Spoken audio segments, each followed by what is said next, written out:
You are listening to Humanities Engaged, where we take a closer look at the value of a liberal arts education.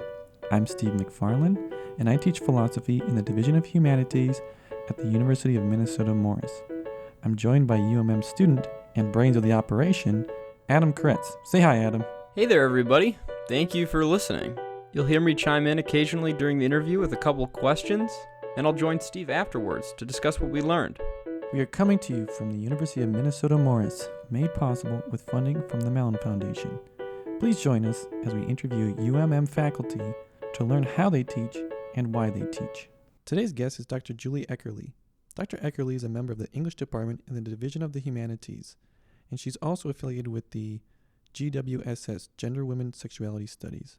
Dr. Eckerle received her Ph.D. from the University of Minnesota Twin Cities. We bring you now to our interview. I always loved English literature, but when I actually went to college, I wanted to be a journalist. I was going to be a journalist for a very long time. So I double majored as an undergrad at a liberal arts institution in English and journalism, but I struggled pretty much the entire 4 years to figure out which I was going to do. It was more deciding not to do journalism than it was deciding to do English, if that makes any sense. Mm-hmm. But I think that it was a pretty clear path, probably, for most people looking in. They could probably see I was headed that route. Did you enjoy writing, read? Like, what pulled you into? Because there's a lot of there's differences between those, but there's a lot of overlap, right? So. Absolutely.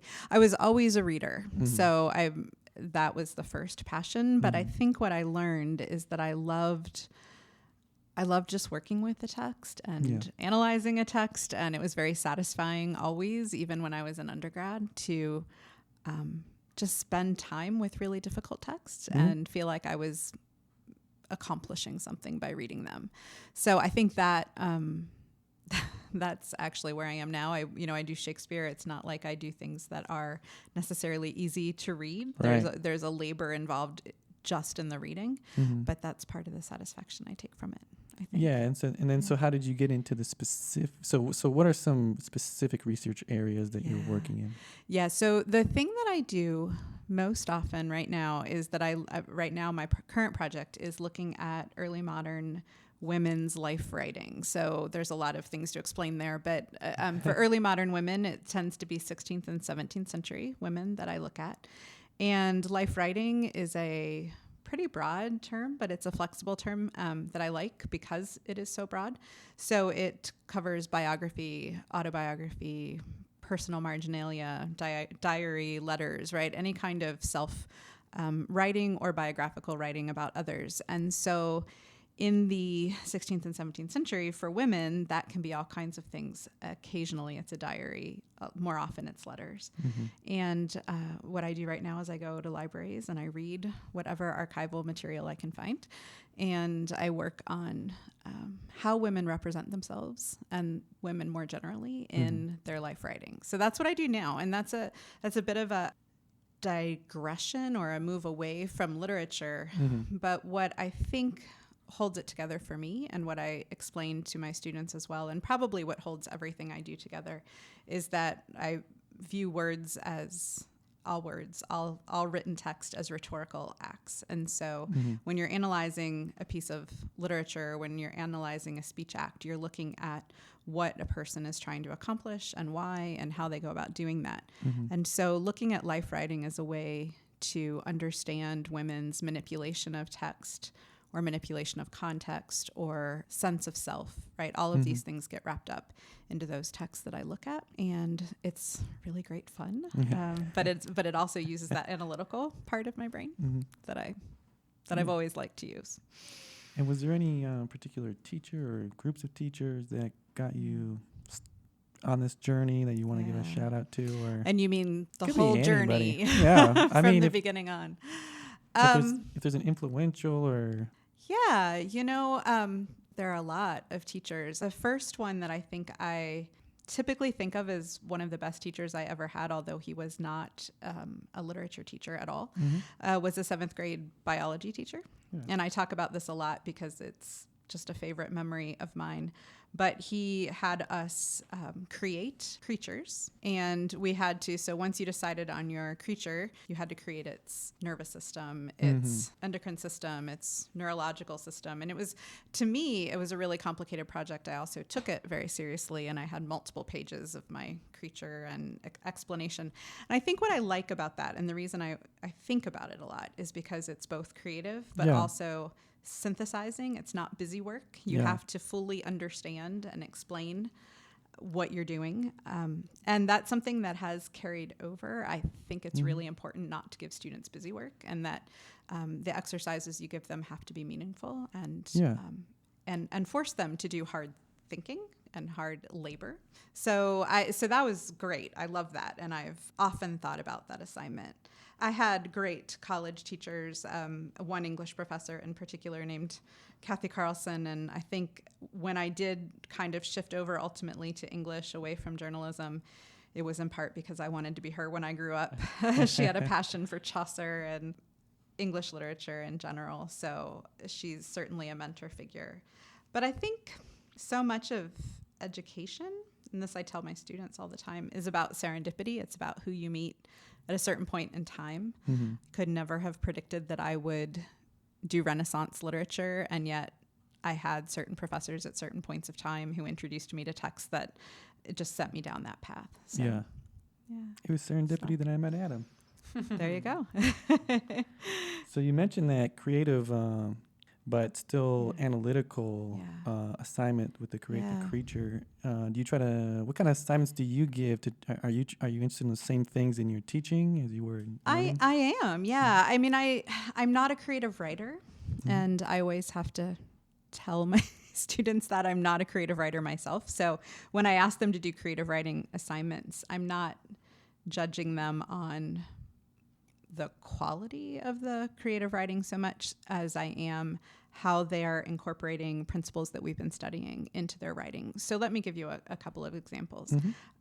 When I teach Paradise Lost in my early British Lit survey, we also read Genesis. We read books 1 to 3 of Genesis and the creation story. And then we think about the challenges that it poses to basically tell that narrative, knowing, of course, that Adam and Eve are going to eat the apple, that you can't change that piece, right? But what things might you be able to fill in, because books 1 to 3 in Genesis are quite small and they don't give a lot of information.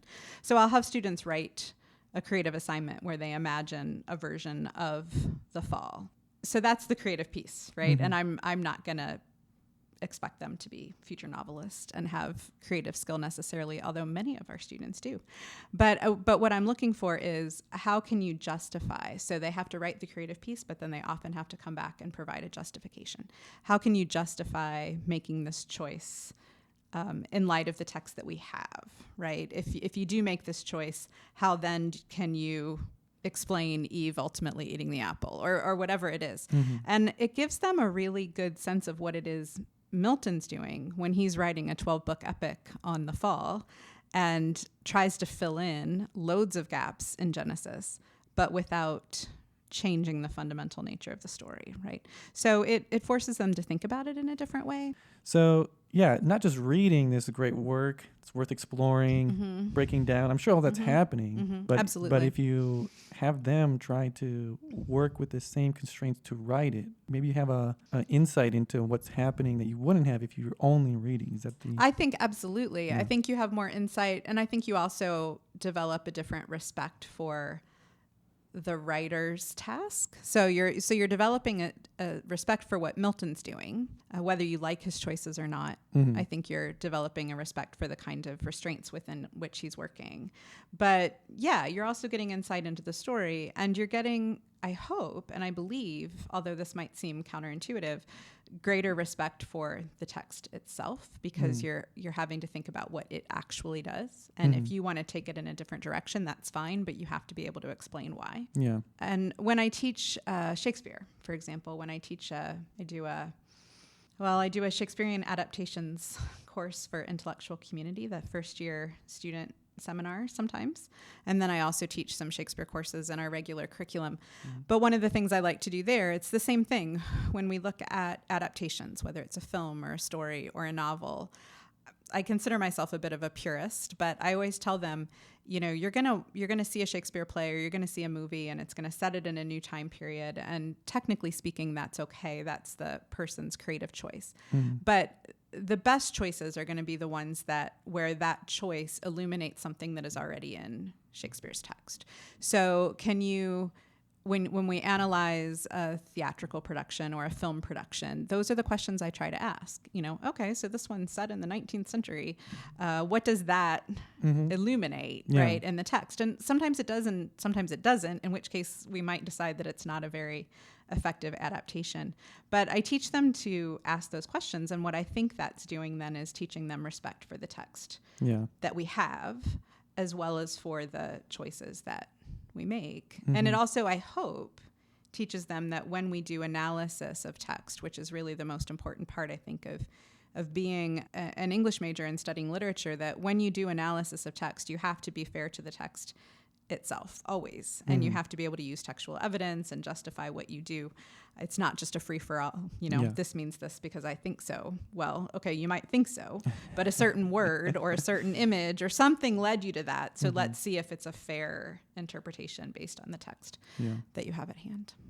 And by its very nature, so this assignment matches some of the things we've been hearing in these interviews, that when you give students ownership over the work that they're doing, they're going to kind of internalize it more and remember it better, and they've grappled with themselves.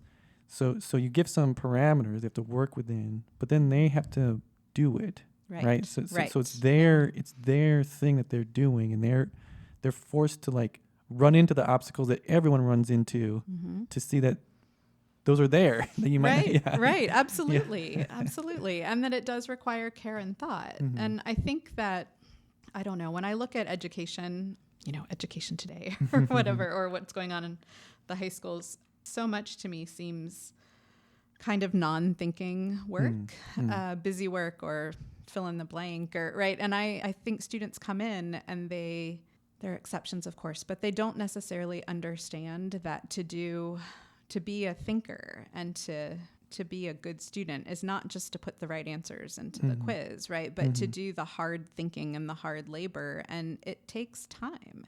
And so you can't just read a text and think you know it. You read a text and then you probably go back and read it again, or you write questions that you want to ask, or you write about it for a bit, or you take a few days away and then go back. You use marginalia, you take notes in your text, that there's an engagement. And if you're not engaging, then I think you're taking even without knowing it, taking a kind of easy way out, right? That's kind of what I just want to keep reiterating, is to engage with the things that we're thinking about, whatever field we're in, whatever subject we're talking about. And that comes back to critical thinking, which of course at a liberal arts institution we all say we're doing and want to do, and I hope we're doing, but that you don't just let stuff, right? You don't just let images come to you or text wash over you. You actually engage with them. That's what I want. So then sometimes we ask people if you could quote unquote fix one thing about how your field is taught. Very general, very vague, not picking out anybody in particular or any school even, not saying it's here. Right. But so that sounds like something that's might be up the kind of idea that you have, is that how can you get them to engage more rather than just check the correct answer, circle the right answer or something? I think that's a problem, not just with English disciplines. I think that's a huge problem in general. So I don't know, when you ask what would I fix in an English discipline in particular, that's a really hard question for me. And I'm actually not sure that I have answers. I mean, I do feel there are specific things I could probably change, different ways we could do curriculum. But I see the bigger problem within education as a whole, and I guess particularly at high schools, but also beyond that, where students are very grade driven, and I was certainly grade driven as a student. I understand where it comes from, but I'd like to be able to somehow move out of that. I'd like to convince students that that there's labor involved and hard labor, and that's a good thing with learning to think and progress as a thinker. And I think that requires a cultural shift. So I'm not sure where the answer to that is. But, we teach in English disciplines, we tend to teach the writing courses. So we teach writing for the liberal arts here. It's a course that students are required to take. Rarely, if ever, do they want to take that course. Yeah. I think at the end of it, they're grateful that they took it. But part of the reason that they often don't want to take it is because it pushes them outside of boundaries. You write a draft of a paper, that's actually the easy part. How do you revise it? How do you engage your own writing in the way that I'm asking them to engage other people's writing later in the game? How do you do that? And how do you make that a productive experience? And how do you push your thinking to a level that allows you to develop an idea or a thought or a paper?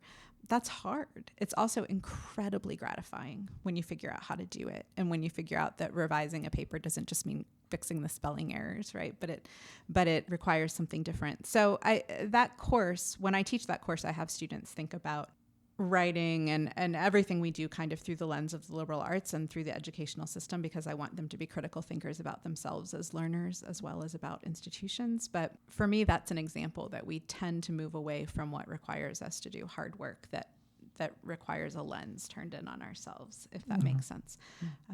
I guess as I'm talking and as I'm maybe working through this, if I could change anything, it would be to have more writing across campus. It would be to have more disciplines involve writing in a deeper way than just you're going to submit an essay, I'm going to give it a grade, but a real engaged kind of writing. But that's not for me to decide, right? English disciplines at least already do quite a bit of writing. Yeah, one thing I wonder, you mentioned that students are very grade driven, and I certainly see this, but just to maybe flesh that point out a little bit, why isn't it the case that students are grade driven and students want to get good grades, and that wanting to get good grades will force them to do the hard labor? Sometimes it does, but I don't think that's always the case. Yeah, I mean, in an ideal world, right, the grade would, I think you're right, the grade would push them to do well. They'd learn the material in order to get the grade, but then they'd have the material and then they'd go on. But of course, we all know that you can memorize for a test and forget it later. You can be a good student who knows how to give the right answers and get a good grade, but you may not have pushed yourself in any way. You've probably just learned to be a good student, right?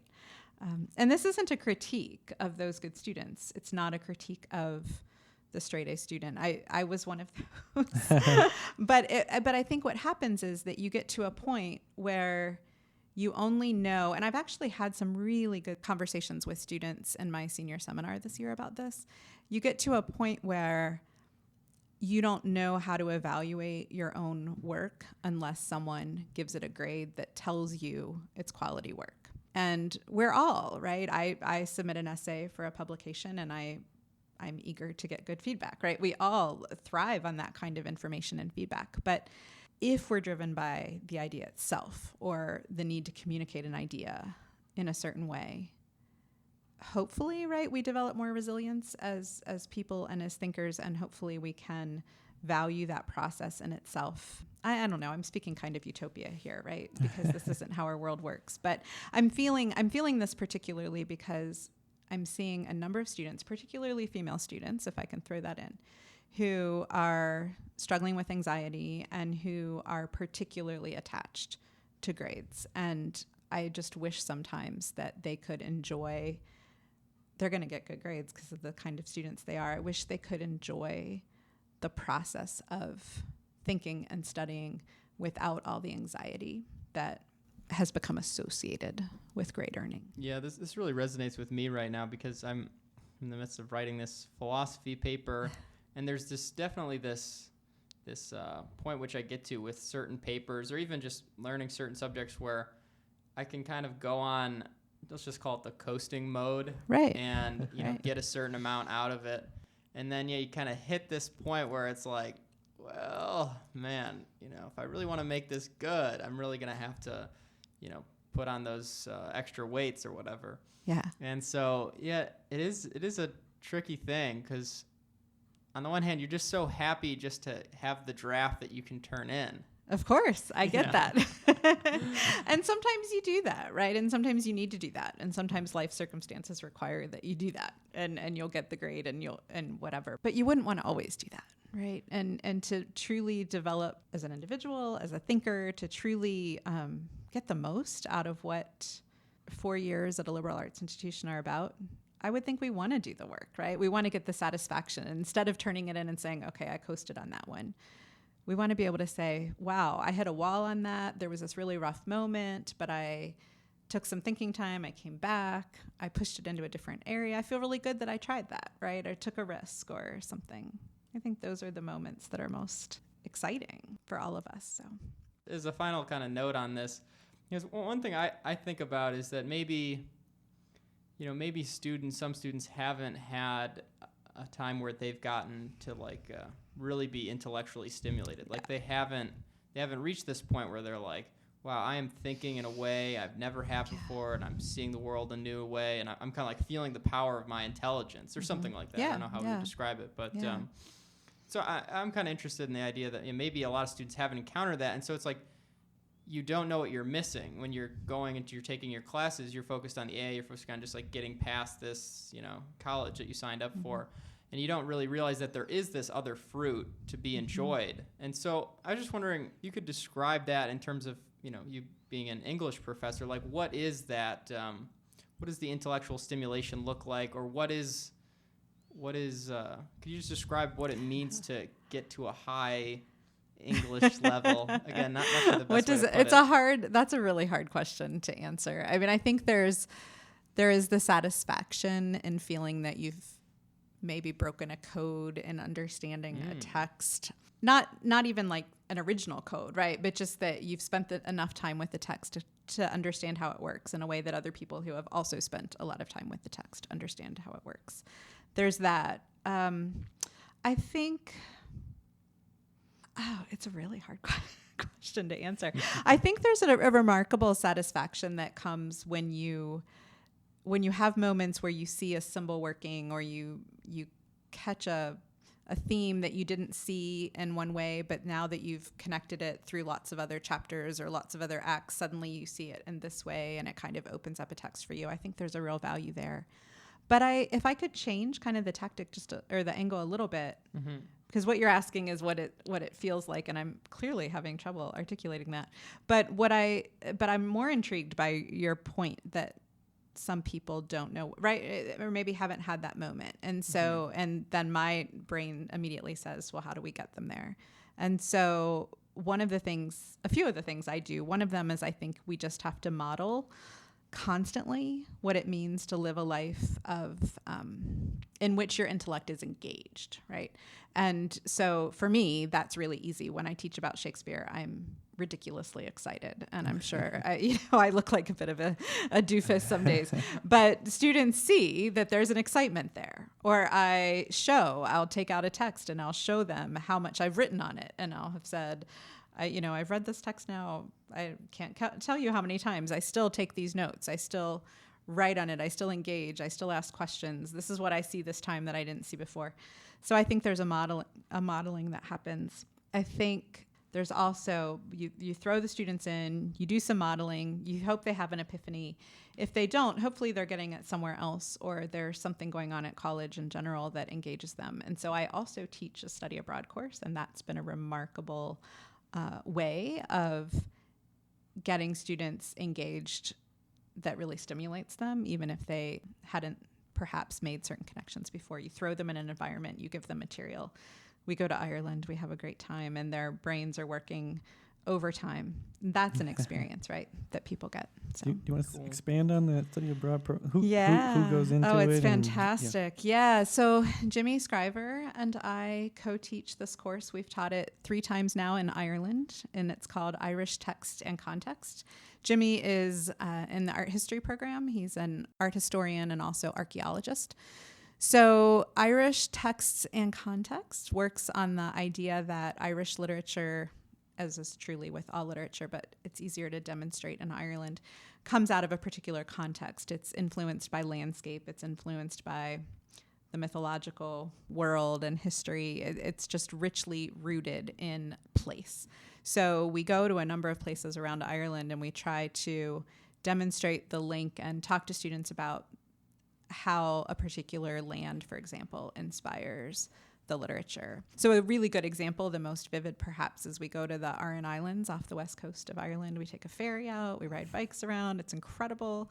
And it's very lovely as a tourist destination. But we try to think about what it would be like to have lived there before there were boats with motors, right? And the real danger of living on that island. It was a hard life drawn out of the sea and also out of a rather barren landscape, which the students see by being there. And then we read a play by John Millington Synge, which is about that life. And it brings it together, right, in a way that it never would, because they stand on the cliff and they look out and they see what it would mean to drop off that cliff, or they see what it would mean to try to raise something out of this particular rocky landscape. So we really vividly connect text and context. We do a lot of kind of archaeological reading of landscape that Jimmy guides. And it's just a wonderful, we've had 3 great groups now, and it's a wonderful way for students to realize how important place is to the way that texts are written, the way people imagine themselves, the way people tell their stories. So, and if a student wanted to participate, which students would be eligible, or English majors? Any student could be eligible. It obviously appeals to English majors because of the text focus. It appeals to a lot of students who have an archaeology interest. It appeals to, you can be anybody and anyone. And we've welcomed students from all majors and some from the Twin Cities as well.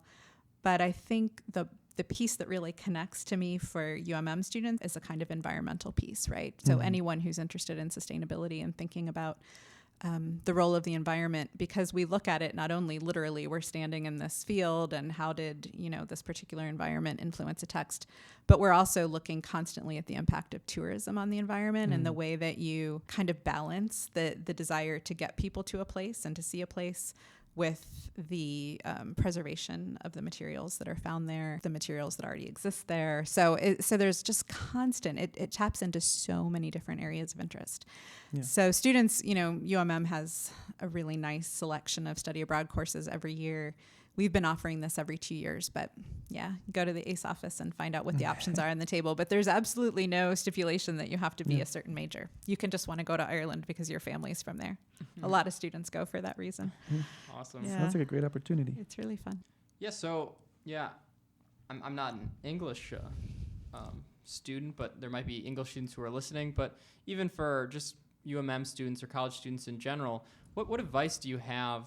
You've already talked a little bit about, engaging really, deeply and doing the heavy lifting. But is there any other advice you would give to students to get the most out of their classes when they're sitting there in class, they're listening to the professor, they're doing their assignments? How do they get the most out of those classes? How do they learn the most? And so again, maybe for your classes in particular, and then also just in general. Yeah. Well, I think in general, it's stuff we've all heard, right? You take notes, you do something because writing something down solidifies it in your brain in a different way than just listening. So you take notes, you talk to professors, you work with students in study groups, you read a text for literature courses, you read a text more than once, you read it multiple times, you look up all the words you don't know. I know that sounds crazy. Marginalia, which is an early modern concept, but is simply taking notes and writing in the margins and engaging again with the text.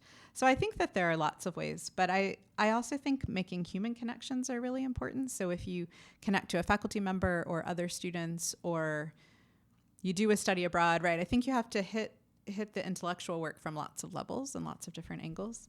So any way that you can immerse yourself in a community, and if that's going to speakers or readings, we have so many lovely readings on campus. We have a day that our poet and writer and teacher Athena Kildegard organizes and you guys might know about it, but she does a marathon poetry reading. I think this was the 5th year. So she picks a poet and you just sign up to read, and you come in and you read, and even if it's a 10-minute increment, right? And that develops a little community of people around poetry. So I think you have to engage in a variety of ways in the material, but always ask questions and focus on what's happening in the classroom, and not on what time it is, and not on when you have to pack up your backpack, and because then you miss a couple minutes of class. I don't know. But try to have fun, right? Try to have fun with it too. It doesn't have to be just, again, something you check off a list.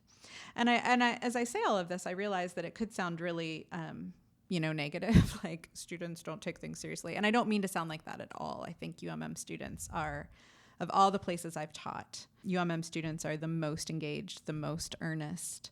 I think the things that I'm talking about are just things that I see more generally in education and that worry me, and that especially in an age where there's liberal arts and humanities kind of under attack, there's a desire on my part to remind people about why we do what we do and why it matters, and hoping that students will, if they're not already engaged because they want to be engaged, will find a way to be thinkers who are critically engaged in the world. That's all we're really looking for. So, yeah.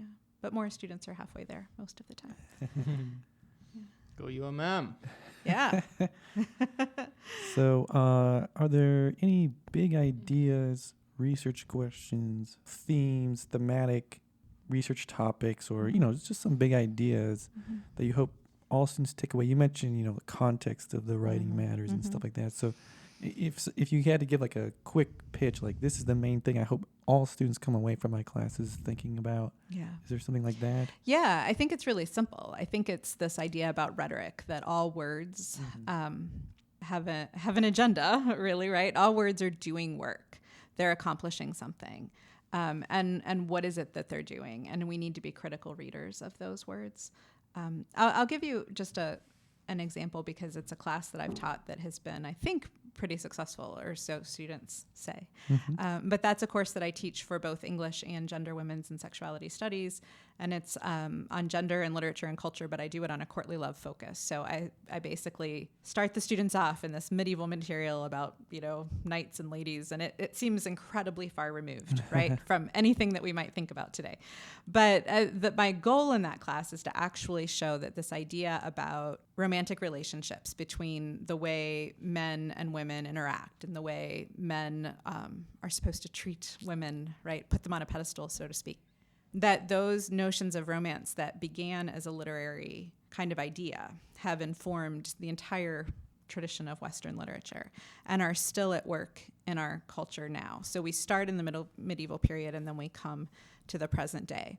And over the course of the semester, I increasingly, am pointing out where we see this all over, all around us. And they start to see it everywhere, right? So for a while there, I don't think it's as popular now, but for a while there, we always ended up talking about Twilight, right? And the idea that the romantic hero, Edward in Twilight, the young adult vampire series. Right? The young adult vampire series, and that Edward, the vampire, there's also the werewolf guy, but then there's the vampire guy. And the vampire guy, he's represented, right, as this extraordinary, ideal, just the kind of guy you'd want for your boyfriend, except for the vampire part, right? But what I start to point out is that there are so many aspects of his character that are informed by this really old, right, medieval tradition, the way that he feels he has to take care of her, protect her, which ultimately means standing outside her window and watching her sleep. And hoping that students start to see that there are dangerous ramifications of something that appeared to start initially as a very innocent notion about romantic relationships. And so what I'm doing with that instance, and why I bring up this example, is because if you look at, you go to a movie and a romantic comedy, that you're not just taking it in, you're not just absorbing it, but you're actually thinking about, sure, enjoy it and go away, right? But that you're also thinking about, well, what do these literary modes, what do these rhetorical interactions, what do they teach us? What are they teaching us about gender relations or about how to be in love? What kinds of models are we setting for ourselves? And again, it's just a critical thinking thing, right? But if you go out in the world and you look at that and you say, okay, I really enjoyed that novel, and I don't mind saying I really enjoyed that novel, but I'm also going to acknowledge that I actually think that's a bit of a kind of dangerous way to interact, between men and women, then you're doing a kind of thinking, and you're taking a lesson from the classroom that you can explore out in the world. So I learn a lot from my students when I teach this courtly love class, because I'm not very educated on online dating or certain communities. And, so they always bring the newest stuff to me, and I kind of give them the foundation of the text. But we work together to really talk about how our language about romance, the stories we tell ourselves about romance, how those establish or reinforce certain gender dynamics. And those are things they're experiencing every day, right? So it seems that we've started in this really far away space, but we bring it into the kind of modern moment. And I'm asking students, just think, right? Just think about what we are reinforcing, what you read, what words do. Words have a lot of power. And that kind of dovetails with our next question, which is methodologically, like what are some skills that they can practice from your classes? Well, it sounds like, thinking in terms of rhetoric and thinking of like what these symbols, like what the further consequences of those. Right. Critical thinking, when you watch, several of us, I know, probably all of us in English, feel that when we're teaching you to read critically, we're not just teaching you to read a text critically, but to read the world critically, right? To read what's happening around you, to read another person, to read a circumstance, right? So a situation. So practicing that kind of reading all of the time, trying to understand when someone speaks to you, right, what their goal is, right, how you might be able to accommodate that goal, how you might be able to object to that goal, right, so that you're engaged in interactions, and I think in a very different way. Methodologies that students can practice: being aware, right, just being aware of what's going on around you and the kinds of meanings and depth that any kind of rhetorical moment holds. And that goes for their own words as well, right? I try to point out that when you say, Mom, can I borrow the keys, right? That there's a rhetorical goal there, and that you might present yourself differently than you would if you were in a different situation with a bunch of friends, right? And so we just talk about how we're constantly performing in our rhetorical engagements. And I think awareness is a simple way to get to that. Okay, well, we ask everyone, what are some resources that we can do to learn more about the topics we've talked about today? And we hope that there's usually a more a resource for a broader audience, easily accessible to most people, and then maybe one a bit more advanced, or if we wanted to go deeper into the research. One should own the Riverside Shakespeare so that you can read a play whenever you want. No, of course, with literature, with Shakespeare, I would say it's perfectly fine and often desirable, right, to watch a version in addition to reading plays. So you can read plays, but then BBC does some wonderful productions. The Globe Theatre in London now has a lot of materials available online that you can access, and you can watch productions that way. I would always encourage people to do that, to go to the Guthrie Theatre, see a production. That's in terms of literature. I would look to the ACE office study abroad offerings. We talked about study abroad, and always be aware of what's going on and what your options are. I would encourage students to study a semester abroad, not just to do a summer, but to study a semester abroad. One final question. Yeah, what's one book that you would have everybody read before they die, if you could mandate that? That's a lot of power. Let's see, which book would I have everyone read? Or let's maybe before they get too old. Yeah, I mean, obviously, I would have to go with the Shakespeare play, and it would be not because I teach that, although that's part of it, but because Shakespeare is so embedded in our culture, right, that you hear references to it all the time and you might not know. So I would probably say Hamlet is an incredibly important text to know. But I might... You don't want to go with Twilight? Yeah, I'm sure. Yes, I'm sure.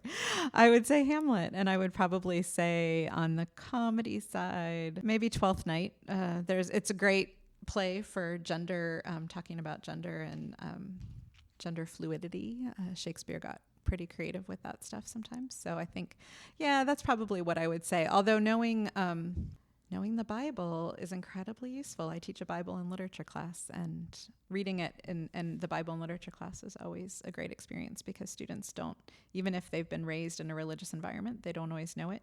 And once you read the text and you start to catch references everywhere, and you'll know half of the literary canon if you've got the Bible under your belt. Wow. Okay, another informative interview. Thanks again to Dr. Julie Eckerle. Adam, what did we learn today? Yeah, today the big takeaway for me was the importance of doing the kind of hard intellectual labor that is necessary for really getting the most out of your education. All of our classes, as liberal arts students, are going to contain a big chunk of reading. My philosophy classes do. We've talked to people who've done history. You're going to be doing a lot of reading there. English, of course, doing a lot of reading. And even in the sciences, there's things that you're going to be reading. And it seems that the English major plays a unique role in helping students to really think critically about the text that they're looking at. And, Julie just pointed out time and again, well, why are they using this word? What is motivating the use of certain kinds of language? What is the context in which they're writing to help students better understand exactly what is being said? And so there's a lot that was new to me in that because I haven't taken a lot of English classes as a philosophy major and as a psychology major. But since I'm doing so much reading across all of my classes, I think those things that she pointed out are valuable even though I'm not an English major. Yeah, all teaching is a form of communication, right? Even if you're self-teaching, then you're, in a sense, communicating with the author or communicating with yourself. But definitely, if you're in classes, your teacher's communicating with you, your fellow students are communicating with you. So research into or thinking about what is the person trying to communicate with me? What are the important takeaways for myself to be thinking about if you're self-teaching? What message being sent? Why is it being sent?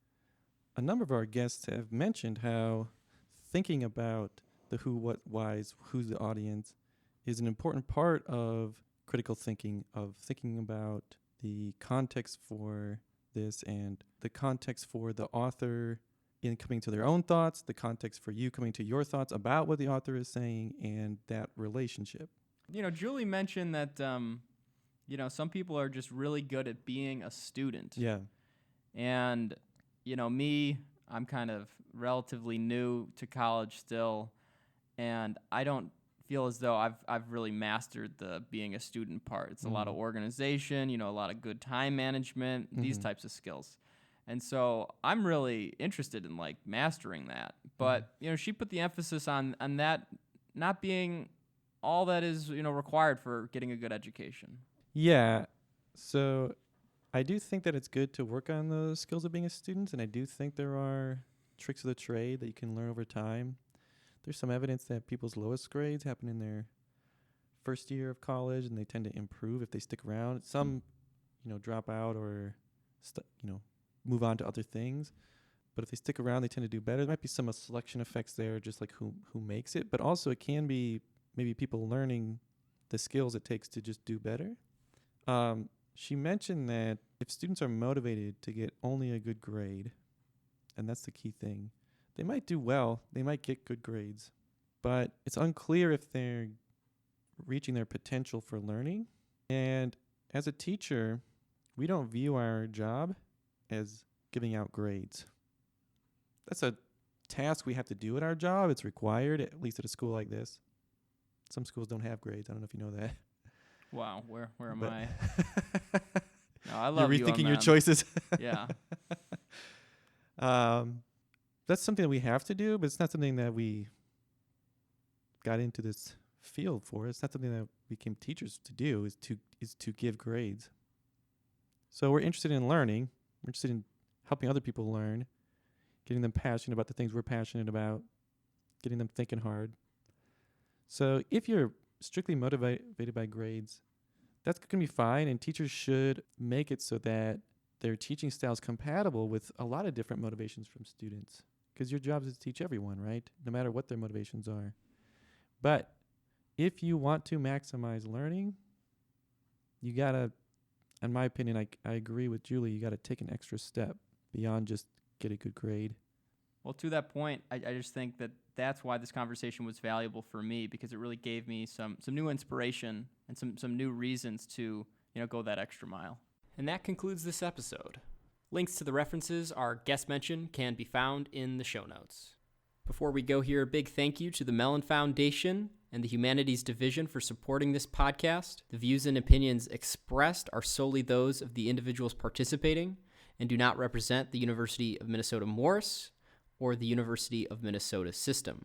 You can find our podcast on iTunes or anywhere you get your podcasts. And if you want to help out the show, please leave us a review on the iTunes store or share the podcast with others. Thanks for listening. This has been Humanities Engaged.